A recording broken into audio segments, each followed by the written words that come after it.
All right, this is your staggered stance, single arm deadlift. Sometimes this is called a B stance.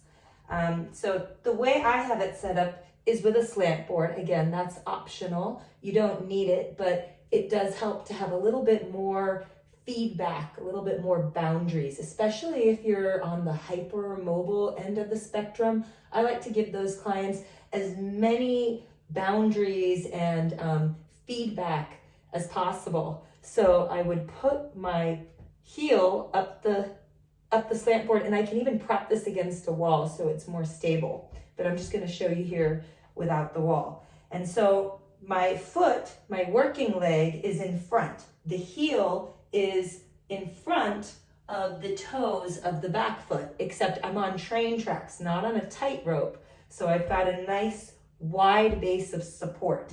Now you can do this with the dumbbell or kettlebell on the inside of your leg. That'll work your inner thighs.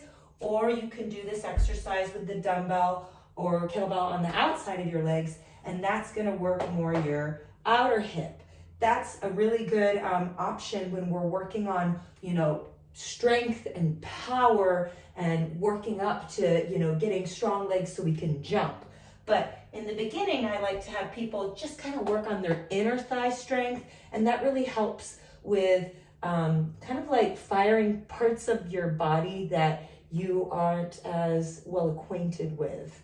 We're really working on mobility in the beginning, and by mobility, I mean strength in your joints. And so I find that the inner thigh leading up to this inner groin joint of the hip tends to be kind of unstable in people. So I'm gonna pick up the bell. I have a 45-degree angle with my torso. I'm not totally collapsed forward because I am wanting to activate my mid-back. I'm taking my booty back because it is a deadlift, so my knee doesn't go past my shoelaces.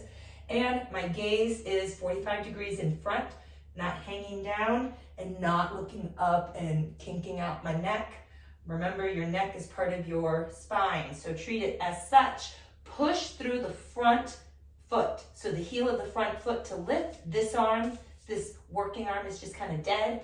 Come up and then back down. Come up and then back down. You want to feel your core engaged. You don't want to back bend and take your booty all sassy back. Nope, you want to keep that engaged. And the bell's going to come right to your heel, the heel of that working leg, because you want to really push through the heel. The other thing that you want to do is push through the big toe. Remember, we're working the inner thigh here. So you want this whole inside, lateral line here to work. So you're pushing through that big toe. Whoop. If you were working the outer hip, you'd still be pushing through the big toe, right? But when you push up, it's going to want to roll out. So you want to kind of shift yourself a little bit more in the opposite direction.